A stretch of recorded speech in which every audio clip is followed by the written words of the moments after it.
What's going on, football fans? Hey, man, it's Pound for Pound ATL, and we was not going to leave y'all without putting out another video for you guys to check out this week, and it's getting close. We are almost there to the NFL Draft 2022 officially next Thursday. It's going down. JR, what you got going Oh on? man, dude, it is. You're right. It is like we are knocking on that door. We are one calendar as of this recording. We are one calendar week away, and that's when me and you got to talking. I was like, if we don't do anything until the night of the draft, something we had kind of bandied back around, that was going to leave a full week of nothing, or a little over a week of Yeah, nothing, and I didn't really like that idea, and you didn't like that idea either. So we figured we should come together and give y'all last little bit of like pre-draft type talk, because we've hit this thing from about every angle that we can, starting at yeah, about starting in January really. We went to the Senior Bowl, which was an awesome experience. Um, and I think we've learned a lot in the process of grading these guys, putting them through our paces, and it's been a really interesting journey that I'm curious to see how it ends up and how it transpires. Um, but one of the things that caught my eye this week is this bubbled up in the past couple days is the Deebo Samuel stuff. It come out that he was looking for to be traded out of the 49ers, which, if you ask me, I think it has more to do with money than anything else. I know there was yeah, a report saying he wanted to be closer to home, but I think he himself refuted that on Instagram, talking about Schefter didn't know what he was talking about. Um, but I think it's that conundrum. What I was talking about on a Twitter space earlier is if San Francisco's viewing him as more of a running back and less of a wide receiver, then that's less money they're going to pay. right. And it's the same deal that we may end up having to face with Kyle Pitts. If we split him out more wide and use him as a wide receiver in the coming years more than a tight end, then that's something you brought up before he even took the first snap for the Falcons, is Yeah, that you may end up having to visit that Jimmy Graham. Is he a wide receiver? Is he a tight end? yeah, And I honestly yeah. think that that's the heart of the Deebo issue out there in San Francisco. I saw a report today that had him at, they're wanting to pay him around 19 million a year. Mm-hmm. Well, I mean, the Jacksonville Jaguars turned everything up on their head when they signed Christian Kirk to that uh, crazy deal they signed him to. So Samuel's looking for more like 25 a year. Yeah, So that's a big yeah. gap. Over a 5-year contract, you're talking like 30 plus $1 million. That's not a little amount. Yeah, I'm not giving Deebo that kind of money, especially to come to the Atlanta Falcons. You need a quarterback right now, and that's where you should exhaust all your resources at. We already saw that the Falcons weren't afraid to go out to Deshaun Watson, and I highly doubt now, even though it's come out, I guess by the owner that they have no chance. There's no chance they are trading Kyler Murray. Right. Which all that could change next year. They may give him a pay bump to try to make him happy. And then next year try to negotiate something. If it falls through, he probably will go on the open market for whomever wants to give up a boatload of draft picks to get him. But no, I'm not giving Deebo Samuels no anywhere at no 23 to 25 million dollars to come to the Atlanta Falcons. Because we already have a running back slash wide receiver, even though he says he does not want to be a running back anymore. Um, we have that in Cordell Patterson, who has been teasing people who would keep putting out that pic of him and Deebo Samuels talking about nothing to see here and stuff like that. But anyway, yeah, no, I can't do it, JR. It just ain't gonna happen. No, yeah, me myself, I'm in that same boat. Like, if what Debo wants to be viewed at is a wide receiver, and that's how he wants to be paid, then you have to ask yourself, are you ready to commit $25 million a year to a wide receiver and possible to have to give up draft picks to get him? Right. And right now in the state of the roster, I know like most people say, oh, well, you must just not like good players. No, I like good players, and I would like, Deebo Samuel on our team. But, I think he's 27 years old, if I'm not mistaken. Yeah, and he's still young. Yeah, so, I mean, you're still talking a good 4 or 5 years, before, 3 years before he hits the 30. So you're talking about a good, like I said, 4 or 5 years of production out of him. Right. Now, the thought is in that aspect, like, if you draft a quarterback next year, right? Let's just say you get Deebo Samuel in this year, and you draft a quarterback next year. Like, you're not having to pay a hefty price for a quarterback while you're paying a hefty price for a wide receiver. So there is that aspect to think about. But here in Atlanta, we've already seen what a hefty price tag on a receiver and a quarterback does to the rest of the team. Yep. Like you'll hardly ever hear me say that somebody shouldn't get the money that they want, or deserve or what have you. Get what you can get. This is a business, and a lot of times you get one contract and that's about it. Like one fully guaranteed, so cash in when you can, and I get that. But I've just went through, 10 plus years of, my quarterback getting paid a ton of money and my receiver getting paid a ton of money and not having enough money to augment the team anywhere else. Right. Yeah. And so I would rather not just jump right back into that pool if I can help it, But yeah. So and that's the thing is like if you're going after Deebo, it's like you're going after the Deebo that broke out last year. You're going after the Deebo that runs the ball, the Deebo that catches the ball, Deebo that blocks like a maniac. That's what you're going after. And if that's not what he wants to be anymore, if after a year of really doing that, he's like, man, this ain't what I want to do. I want to line up and just run routes and catch the ball. Well, then you're not getting Deebo at that point. You're not getting Deebo Samuel. You're not. Yeah. So if that's the case, then I want Deebo Samuel. I don't want a quarter or a half of Deebo Samuel. Like I want what has made him Deebo Samuel. And if he doesn't want to do that, and I'm not blaming him for not wanting to do it or whatever. I'm not questioning that aspect. I'm just saying if you're not getting the full package, is it worth $25 million a year? Right. And that's what I would like to lay at the feet of Falcons fans. Like if he's serious about not wanting to run the ball and not wanting to do the things that he was asked to do in San Francisco, and you're coming and the NFL, rightfully so, is getting to be more of a player dictated league. I will say rightfully so because the owners and the team is what makes all the money.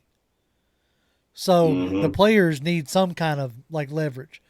So if their bodies and their play style is their leverage, then I'm not going to bemoan him for wanting to play a certain way. Yeah, so I'll say this. Kyle Pitts is about to notify all of that. Kyle Pitts is the future in Atlanta. And Kyle, when it's time, he's going to break the bank. The Falcons are probably going to end up having to try to negotiate a deal with him after his third year. You know why? Because every time he reaches a Pro Bowl or he becomes an All-Pro within the first 3 years of his rookie contract deal, guess what the price tag do? It goes sky high. And he just made the Pro Bowl for his first season as an Atlanta Falcon. That price tag is about to go high now. And that's the reason why I believe that Kyle Pitts is the offense and everyone else will be complementary pieces. And you may not be able to afford the receivers that you bring in when you do draft them, when it's their time for their contract because of Kyle Pitts. Now, it's going to be a lot of money on the cap. We all know this. If, lo and behold, we don't have some other pandemic hit again and it hurts the teams where it did, in 2020, the cap is going to go up. So guys is getting very excited about that because they get more proportion of the money than what they did under the last CBA. But yeah, man, it's a Kyle Pitts world, man. And I don't see anybody else being able to fit into that world with Kyle Pitts. I agree. And, right now you'll have the luxury of doing that because, like I said, you draft a guy, I'm hoping next year. That's what I'm projecting as far as the quarterback goes.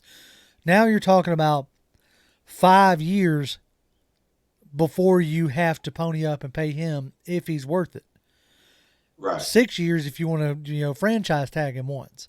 So let's say it's 6 years. You're 7 years into Kyle Pitts' career. Yeah. So you'll obviously know at that point, you'll be into another contract, things like that. You'll have a better idea of where you're at. So I think also loading up on another, offensive weapon like that, I'm not sure is the area that they should go in. Yeah. And plus, like I said, you add that with having to give up draft picks to get him. I just don't think it's an advantageous situation. When it's a quarterback, a franchise quarterback, then that's a different ball game. We're talking a totally different stratosphere at that point. So I understood what you were trying to do with Watson, but trying to essentially pay. I mean, look at what Kansas City just did this offseason. They traded Tyreek Hill, a major cog in their offense. Why? He wanted more money. They're paying Travis Kelce and Patrick Mahomes. That's just a lot of money to be dedicating to one side of the ball, which again, as Falcons fans, I'm kind of surprised that we're even the fan base is even getting excited about it, because I figured the fan base after the past 14 years would want to try something different, and try to build a defense, because next year you're going to be handing the bag to AJ Terrell if he plays like he did last year. This year you're going to be handing him $100 million. You sure are. And depending on what you do with Grady, which can lead into our next topic. I was looking at the pre-draft roster, really trying to look at the moves that Terry Fontenot has made, because we say, oh, he's made some smart, solid moves. Okay, what does it look like on paper, right? What is it really right now? How is it constructed, and is it something that we as Falcon fans can be somewhat excited about? So if any of y'all follow me on Twitter, and I hope you do, we talk about it enough. I put out what I feel like is the pre-draft all 22, defensive, offensive, right? So we're going to start with that. I'm going to put the offense up on the screen here. And let's just start with the offensive line. Right now, I have it set at Jake Matthews, left tackle. They signed him to an extension. That's pretty much a lock. Yeah. Based on who they have brought in, I still have Jalen Mayfield slotted at left guard. Right. To me, that's a problem.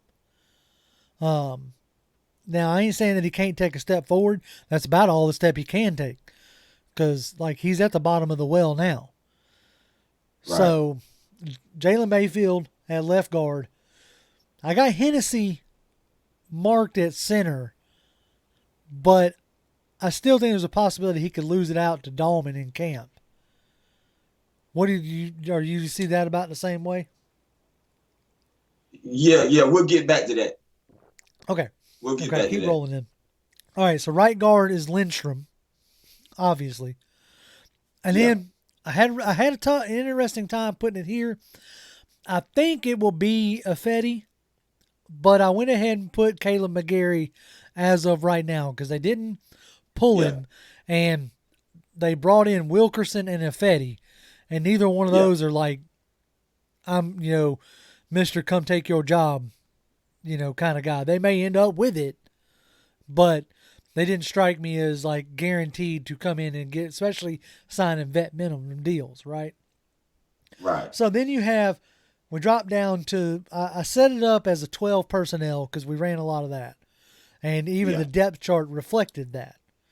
So you have Kyle Pitts, obviously tight end one. And Mm-hmm. then Anthony Firkser? Firkser. Yeah. I can't. Yeah, something Yeah. like that. Anthony Firkser as tight end two. I think he comes in as de facto tight end two just from Yeah. his experience with Arthur Smith already. Right. All right. Then you have on the outsides Olamide Zaccheaus and Auden Tate. Okay. That does not give me any confidence right there at all. Right. Like less than what we had last year. At least last year you had Russell Gage who was competent. Now you're hoping Auden Tate's going to give you that. He could. Right, which he could, but he has Yeah. a tough time staying healthy. With Yeah. his play style. So obviously QB1 right now is Marcus Mariota. Yeah. And then RB1 I have listed as Mike Davis. Okay. Because I think throughout the year that's what he was listed as last year. So Yeah. even though I think, he was pretty even snaps between him and Patterson at true running back. But still that's where I have that at. What are your thoughts on that? So I'm gonna start with the Alden Tate. I would reverse those and put Demir Bird as the number one guy Okay. for right now.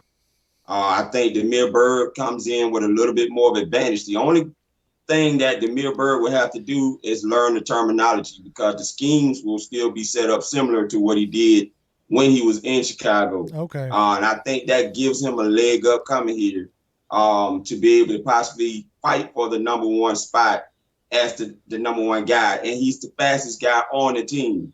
I think he clocked a 4.28 unofficial time at his pro day when he did come out of college. And that speed hasn't gone anywhere. And I think he will be that guy to set the tone for whomever comes in from the draft that we draft next week. Right. We'll have to compete with him for that job. And I think that's another reason he decided to come here instead of going to the Raiders, because he knew he wouldn't have that opportunity when he did go visit the Las Vegas Raiders. He has that opportunity here to fight for the number one job. That's an interesting point you bring up because that is something that we may not have been able to offer a ton of money this year, but we could offer you snaps, we could offer you production, and then we could potentially offer you like first dibs on a big contract next year. So that's an interesting point that you bring up. Anything else like what else stood out on there? Because for now, with what I'm doing is, like I told you, I've been looking at a lot of that offense from the 2018 Chicago Bears. Right. Which a lot of it came from the Kansas City Chiefs. Yeah. Which got better when Patrick Mahomes got there, but Nagy ended up going over to the Chicago Bears when Mahomes took over the starting job in 2018, and they had Mitchell Trubisky, who was already there with Chicago Bears before Nagy got there. So Nagy was stuck with Trubisky whether he wanted him or not. Right. But they did a lot of great things with him. And I know we're going to get into that more when we get after the draft. Yeah. But I would keep Hennessy where he is for right now, based on some of the stuff I've been looking at. He may be a great fit for having someone like a Marcus Mariota because he is athletic and he can move. And all of those guys up front can move. They have great movement skills, which would work real well for the RPO game and zone read game and all of that stuff, being able to get down the field real quick and block, get out on block. So I'm going to leave Hennessy there because of that factor. I wouldn't change Jalen Mayfield yet either because, like you said, he's the guy you got to be. So you got to leave someone there that you're motivated to be. It may not be much of a competition, but still, right now, I have to assume he's the presumed starter. Yeah. So, like I said, the only other one that I'm really interested in is McGarry. Does McGarry, is he able to hold off Fetty? Yeah, exactly. So, but now what about the running back? Do you think Damian Williams, does he have a chance to supplant Mike Davis? Yeah. You know why? Because he comes from the Kansas City system and he went over to Chicago where it was similar in the run styles and what they do. So yeah, he has a great chance of unseating Mike Davis for the #1 role. I think this year, like you said, I think it will be a situation where they're not going to overtax Cordell Patterson this time around and really use him in a way that's not going to overwork him, because we saw as the season went along, he was starting to wear down because they were using him so much because they didn't have Mike Davis to be able to counter help in the situations that needed to be helped in, specifically the passing game. Right. He's just out there. Yep. If you're in a 5 wide, you know it ain't going to Mike Davis. Right. You know what I'm saying? But I mean, that's something that Darrell Williams brings, is that ability to catch passes, and run routes and stuff like that. So, yeah, that's like I'd be interested to see if Darrell Williams can like really cement himself, because they also brought back Quadre Olison. And they did, which is an interesting move. That doesn't mean he's going to make it through camp and everything else, but there was enough there that they initially brought him back. So I'll be interested to see if he can carve out a more substantial role. So let me ask you this: do you feel it would be pressing for them to have to draft a running back? I mean, you look at all the running backs we got, including Caleb Huntley. Yeah, I don't. And the more I look at it, like when we started this draft process, I really wanted them to draft a running back. I was like, you kind of got to, type deal. But I was working under the assumption that you were going to cut Mike Davis. But once they didn't cut Mike Davis, I was like, okay, my assumption was wrong. Let's go back and dig in a little deeper. Maybe it was a deal where recency bias, or if I was just like remembering like bad stretches of games. So as we do, we go back and restudy, and I did notice that towards like the end of the season, like Mike Davis like picked up his production, and he started looking a lot more like what you thought you were going to get. Especially in that the second Tampa Bay game. That opening drive of the second Tampa Bay game was like, I feel like that's what they were wanting out of the offense. So, which gave me a different opinion on maybe they do, maybe they don't. I think a lot of these moves come on, and what we've been saying, like you're not going to back Terry Fontenot into a corner. Right. And so if a guy they really like is there, in the running back, and if it falls BPA, then I would expect them to take it. But they're doing what they can not to be forced into having to take anything. Exactly. Yeah. So let's, unless you got anything else, let's go ahead and move over to the defensive side of the ball. Because that's where it kind of gets interesting, right? Because on the offensive side of the ball, it doesn't really look like it's going to be that much better than what we saw last year. This is all pre-draft, obviously. So like, I was like, yeah, there's definitely some upgrades needed here. Now the defensive side of the ball, it's got a chance. Like if some guys take a step forward. All right, before we get into that, let's just like rattle off like I did before. All right, I got the graphic up on screen now. So, all right, you're going to start off with, I got him as the 3 tech. Because the way I've laid out the defense here is what we ran a lot of, which was the 4-2-5. Okay? All right.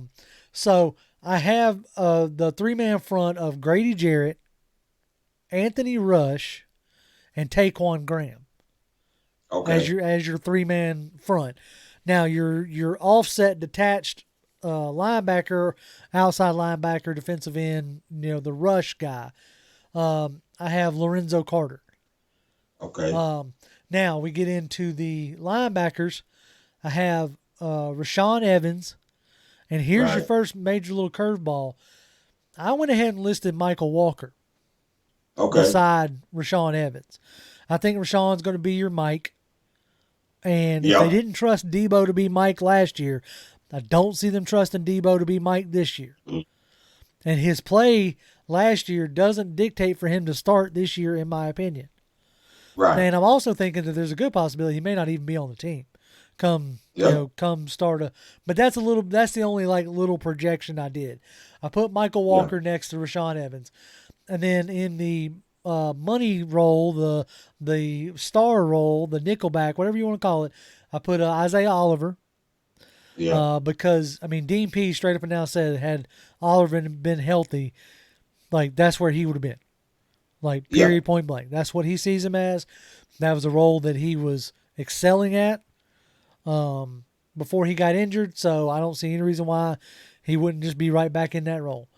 On your two outside corners, I got AJ Terrell, obviously, and then Casey Hayward. Mhm. Which Yeah. Casey Hayward's an upgrade over Fabian Monroe. So Yes. that was a nice little pickup. And then in your safeties, I got Jalen Hawkins and Richie Grant. So Okay. that's what I have the defense set up as. I know we brought back Eric Harris, but we brought back Eric Harris coming off of a later season injury, and I think he's Right. there for like veteran presence, in my opinion. So, what is your initial thoughts on what I've laid out for you there? Um, I love the secondary, except for Richie Grant might have a problem if he can't beat out Eric Harris.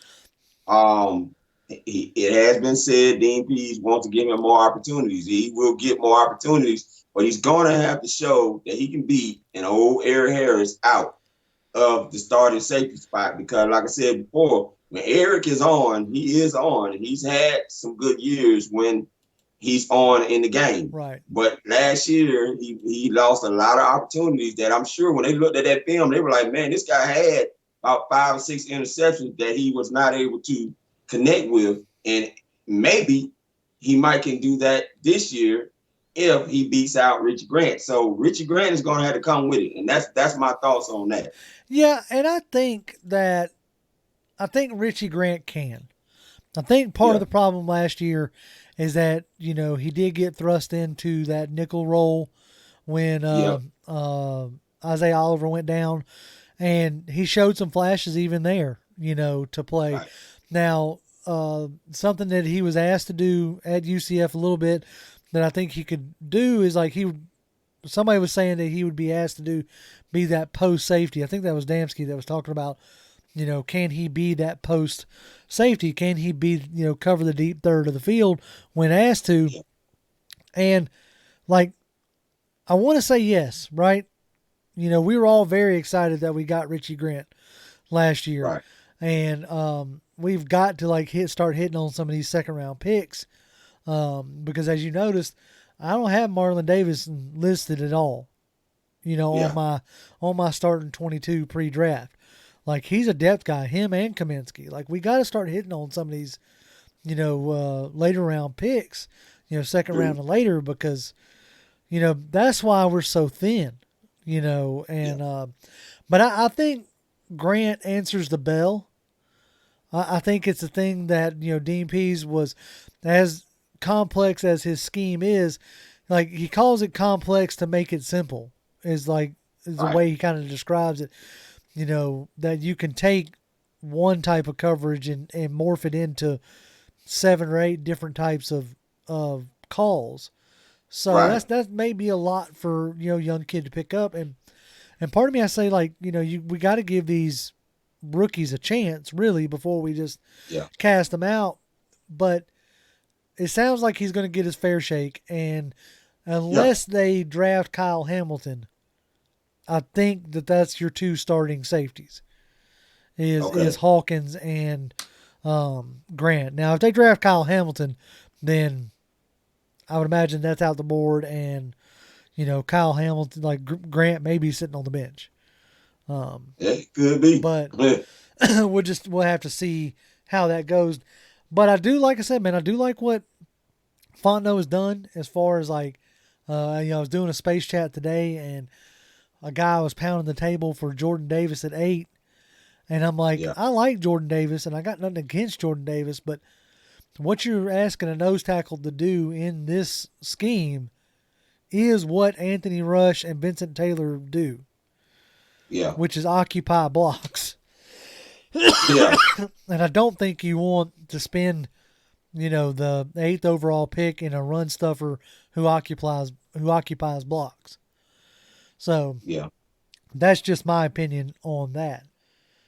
So is there any other do you see it any other way than what I've put forth? You got do you think Grady is, more of a 5 tech than a 3 tech? Like, I'm not. I think Grady can play both. They tried to do it last year. I think another year doing Uh-huh. that would be more comfortable. Now, even with Dan Quinn, he's played some 5 tech, Yeah. and 3 tech. So I think he can do it. But it was just frustrating because he didn't have any help in there. But now, man, if you got Vincent Taylor in there playing 2 eye and you have Grady at 3 tech, that's going to really take some pressure off of Grady Jarrett and occupy some guards to keep him off of him where he can get back there without the tackle even having a chance to get on him Right. with the other linemen that are out there. So And same deal the with. question is, though, is Grady going to be here? That's the question. right. That's going to end up being the question. And, a little foreshadow to another video is probably going to drop with some bold predictions, bold draft predictions. But yeah, it's going to be interesting if Grady's here. That's going to make for an interesting aspect of the defense, because if Grady's here, that means you feel like you're going to be able to sign him. That means you need to do a better job of helping him excel. Like the clip of him asking the I can't remember what game it was, but he asked him if there was anybody else that they were going to block. Like, really rings out in my head. Yeah. Like, because he ain't got no help on that line. No. So I really hope Taquan Graham has looked good in like some of his run. So I think he's a guy who could be that other, like, 3 tech or maybe even some 5 tech. And then you got, I listed Lorenzo Carter as your, playing that Dante Fowler role, that rush role. But you also have Adio Ogundeji. If he takes a step forward, this is a guy that the Falcons coaching staff seems to be really high on. And I feel like we're going to add to that. It may not be in the first round, but I feel like we're definitely going to add to it, maybe even double dip in the draft. But this is how I see it right now, before we go into the draft.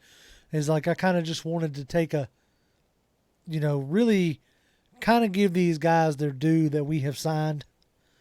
Right. Because I feel like in the draft hype and because of all like the Deshaun Watson saga and Matt Ryan getting traded and all, we haven't really had a chance to really talk about the pieces that have been brought in and how they fit. Right. Like, I'm really excited about the Casey Hayward on the other side of. Oh yeah, most definitely. Yes, yes. On the other side, I can't wait to see him. But before we close it down, I do want to ask you, what would our dead cap be if we cut Deion Jones? So now remember, we have paid him already. The cap savings, and I looked this up the other day while I was on a chat or on a space chat. The cap savings for Deion Jones would only be $1 million if we cut him. Okay. And that's even post June 1. Like, the only way we will get major significant cap relief is if we trade him.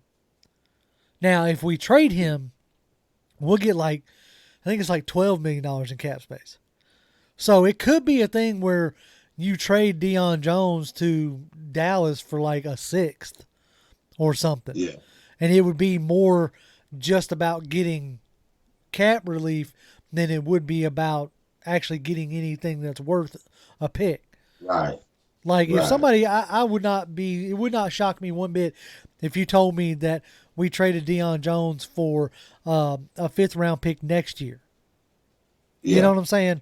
Because it would just be simply for cap relief. Right. And I think if somebody were to come with it, they would probably entertain the idea. Yeah, I mean, he's still young. Yeah. He's still young. And he doesn't fit this scheme, like, at all. It's something that Adam has said over and over again, whether on our show, whether on space chats, wherever he can, really. But like it's true. Like, the linebackers that are needed, you can go back to New England, Baltimore, Tennessee. Mm-hmm. Like, you can go look at every stop that Dean Pease has had. He wants a downhill linebacker that can fill a gap. Yeah. Because if he ain't filling a gap, he's blitzing a quarterback through that same gap. Mm-hmm. Like, that is a staple of Dean Pease's defense. Is hitting those, that A and B gap, of the offensive line. Like, and he wants a linebacker that can body a daggone guard. Yeah. And Deion Jones ain't that guy. Nope. Like, Deion Jones is a sideline to sideline coverage linebacker, which was great and fine in, Dean Pease's cover 3 system. Not Dean, but Dan Quinn's cover 3 system. Yeah, I got it. That's what you needed.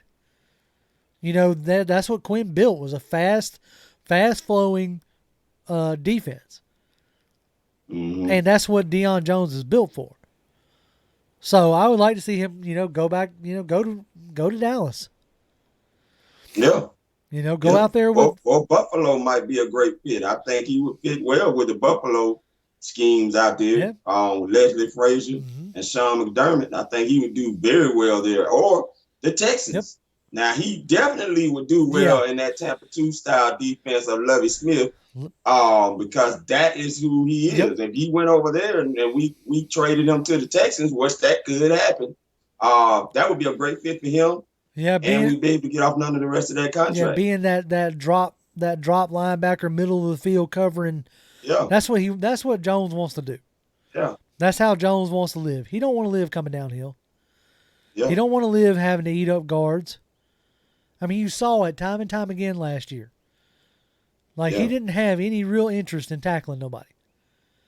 Not really. Now, a shoulder injury, maybe that some people have said that, and I'm not sitting there trying to question that kind of stuff. I'm just reporting what I saw.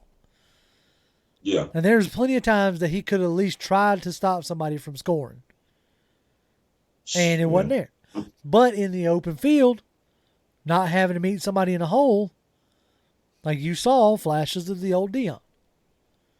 Yep. So, I mean, if they can unload him, I think that would be a smart play. And then, pick up a guy like a Leo Chanel or the Tony Anderson out of Montana State or Chad Mumu or Momo, or I don't know how to say his last name, out of Wyoming.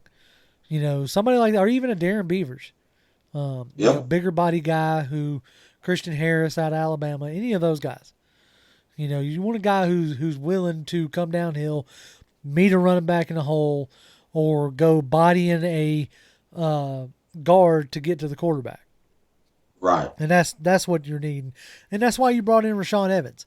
And I think you can get that out of Michael Walker as well. I believe so. He says his time. Yep. So, and I think it is. Let it be. And that's why I put him where I put him, because I think that would be a much better use of his, abilities. And because every time that man's on the field, he's making a play. Man. Like, I'm surprised that he didn't supplant Deion last year, to be completely honest. Because every time he was on the field, he looked better than Deion. He did. So he looked more comfortable. Right. It could have just been easily a Dean Pease not wanting to, put a young guy in a compromising situation if he didn't have to. So could be that. Well, my guy, I think we've done it. I think we covered where we're at right now. The only thing we didn't really touch on were some of we signed every nickel corner out there, I think. I'm not 100% sure. Last year it was all the tight ends. This year it's all the nickel cornerbacks. But that's good, because that still allows Richie to be Richie. Yes. And not have to. And I think that was part of the right. I think think that was part of the reasoning. Yeah. It's because I don't think Pease was happy that he had to put Richie in that situation. Right. I think that didn't sit well. The fact that he has commented about Richie in the way he has, because, I mean, at this point, Pease is like your grumpy grandpa. Yeah. You know what I'm saying? And he's like, what he chooses to talk about has weight, and he's brought up Richie Grant a couple times. So that makes me feel like he was not happy with how last year went as far as Richie's development and stuff like that. And I think he's almost bound and determined not to have that happen again. Right. So Right. yeah, that'll be it'll be interesting to see how everything changes after next Thursday. All right. Right. Now, I'll tell you what, though, I would not sleep on Darren Hall. Towards the end of the season, he was making some strides, and he was really impressing me the way he was attacking the football and getting after it. And I think this guy in the second year in this defense, he could sneak up on some people, man, and be pretty good. I think we drafted him, like fourth I rounder, think so, fourth or fourth round. fifth. I think it was the fourth round when we took him. Mm-hmm. He could sneak up on the people this year and be a lot more surprisingly good than what people would expect. Well, and that's what you're going to need. You're going to need guys like Hall, guys like Grant, guys like Taquan Graham and A.D. Ogundeji. Yeah. They need to take a step forward. I'm still holding out hope that Mayfield does. Yeah. I've kind of find it interesting when I was looking at the depth chart. They don't have Mayfield listed as a guard. They just have him listed as an O-line. O-line, yeah. And, why is that a big deal? Well, they have Lindstrom listed as a guard. Yeah. If I'm not mistaken, they have Wilkerson listed as a guard. So I don't read too much in it. It's just one of those things to file away, in your head and say, okay, all right, well, that's interesting. And then we didn't even bring up Avery Williams. He's getting an early run on the offense. Yeah. That's weird. I don't know if they're going to try to convert him into a receiver or what are you doing over there with him? Yeah. But there was talk of that when we drafted him. Playing him on the offensive side of the ball. So yeah, it was. It'd be interesting to see if they try to do some gadgetry there, because Williams did a good job as a punt returner last year. Yep. So he's definitely somebody to keep an eye on. Well, man, that's all I got. Unless we want to keep rambling. You want to keep rambling? I've emptied it all in the bucket. If you want to keep going, though, we can keep on going. We can talk about the Falcons all day long. Nah, I think that'll do it for us today. Like I said, I think I'm gonna try to get out I think we're gonna try to get out a bold takes video for the early part of next week for what we think, some bold stuff that we think could happen in the draft. But yeah, I think that's all we got right now. As always, y'all can follow me on Twitter. I'm at Grim1128, GRIMM1128. Toby? Toby D 1991. And you can follow our draft contributor who's starting up some, Canadian football scouting up there at Damsky32. So, check out his stuff because, that's fun and interesting. And always keep an eye on the channel. And next week for sure, we're gonna have all kinds of streams starting draft night. May even have a giveaway. Who knows? All right, well, y'all take care, and as always, Falcons fans, rise up. Rise up.